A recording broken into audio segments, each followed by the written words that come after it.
পুরীতে গিয়ে সন্ধেবেলায় মেলায় ঘুরবো না আর জিনিস কিনবো না, এটা কিন্তু ভাবাই যায় না।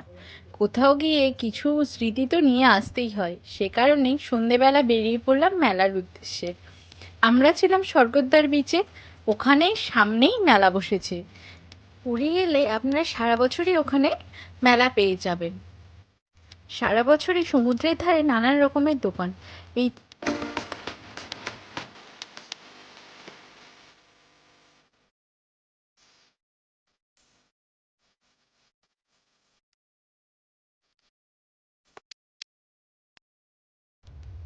এখানে না একটা আলাদা ধরনের শঙ্খ দেখলাম, দেখুন কত বড় সাইজের মুখবালা, আমি আগে দেখিনি, এবার প্রথমবার দেখলাম। আপনারা কি দেখছেন আগে? আমি সত্যি কথা বলতে দেখিনি, তাই জন্য ওখানে কাকুকে বাজাতে বললাম। উনি কিন্তু আমাকে বাজিয়ে দেখালো, দেখেই ভয় লেগে যাবে এমন সাইজের শঙ্খ।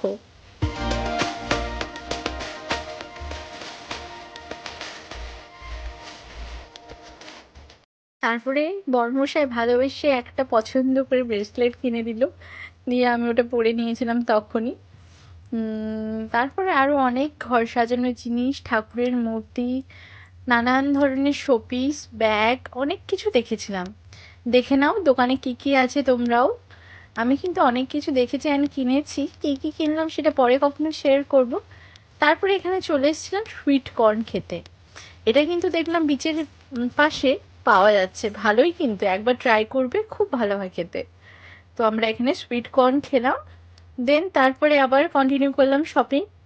সবকিছু, কারণ সবার জন্য কিনে নিয়ে যেতে হবে বাড়িতে কিছু না কিছু, সে কারণে সবকিছু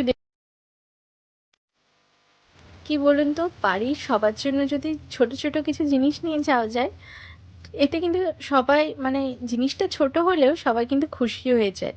সে কারণে আর কি, সবার জন্য ছোট ছোট করে একটু একটু জিনিস কিনে নিলাম।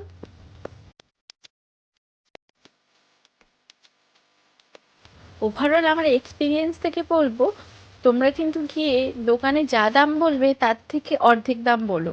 দরদাম করলে কিন্তু ওনারা অনেক দাম কমায়, না হলে কিন্তু যা দাম বলবে সেই দামে নিয়ে নিলে কিন্তু তোমার সব টাকাই শেষ হয়ে যাবে। তো ওখানে দরদাম করেই নেবে। আরেকটা জিনিস যেটা আমি উড়িষ্যায় দেখলাম, এই যে উপরে লাইটিংগুলো, ওই কাপড়ের তৈরি, তার ভেতরে লাইটিং, ওটা কিন্তু দেখলাম পুরীতে রাস্তার পাশে পাশে গাছগুলোতেও লাগানো আছে। তারপরে এখানে সব স্টলগুলো ছিল কাপড়ের, সব কিন্তু কলকাতা থেকেই গেছে। যেহেতু আমি কলকাতায় থাকি, সে কারণেই কলকাতার জিনিস আর পুরী থেকে কিনে আনলাম না। তো এভাবে সব মেলাটাকে ঘুরে দেখলাম। ওখানে মেলা চলছিল নাকি 1 মাস থেকে, আর আমরা যেদিন গেলাম সেদিন ছিল লাস্ট, সে কারণে সব মেলাটাকে আবার ঘুরে দেখে নিলাম একবার।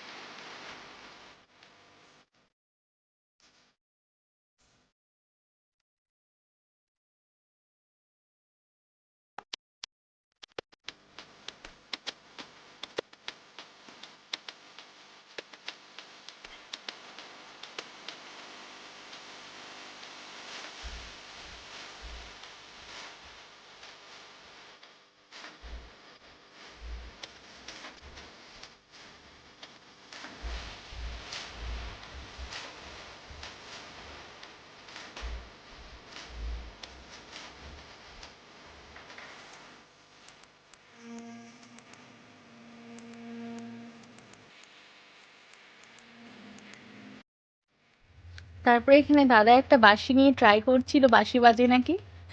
তো এখানে বাঁশি বাজানোর চেষ্টা চলছে। তো এরপরে আমরা বাকি মেলাটাকে ভালো করে দেখে নিলাম, দেখে অনেক কিছু কেনাকাটা করেছি, দিয়ে ঘুরে চলে এলাম। এখানে অনেক চুড়িদারের পিস ছিল, অনেক কিছু ছিল, কিন্তু প্রাইসটা অনেক হাই, সে কারণে মেলা থেকে নিলাম না। আমি একটা জিনিস তোমাদেরকে সাজেস্ট করতে পারি, এই মেলা যদি বসে, মেলার থেকে মেলার বাইরে যে দোকানগুলো আছে সেই দোকানগুলো থেকে জিনিসগুলো কেনাই ভালো।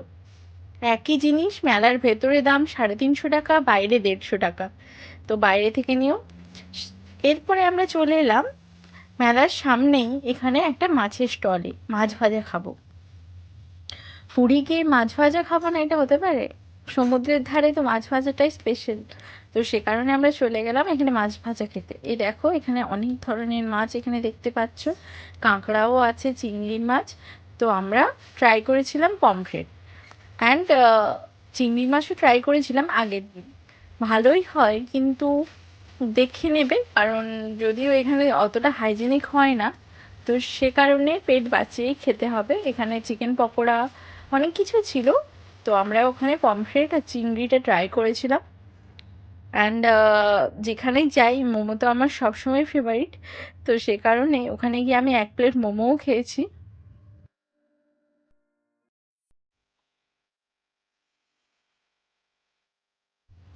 মোমো খেয়ে ফিরে আসার পথে লাস্ট শপিংটা কমপ্লিট করে নিলাম। তারপরে আর কি রুমে চলে এলাম। ভিডিওটা ভালো লাগলে তোমরা কমেন্টে জানিও, অ্যান্ড আমার চ্যানেলটাকে সাবস্ক্রাইব করো আরও ভিডিও দেখার জন্য। সবাই খুব ভালো থেকো, দেখা হচ্ছে পরের ভিডিওতে।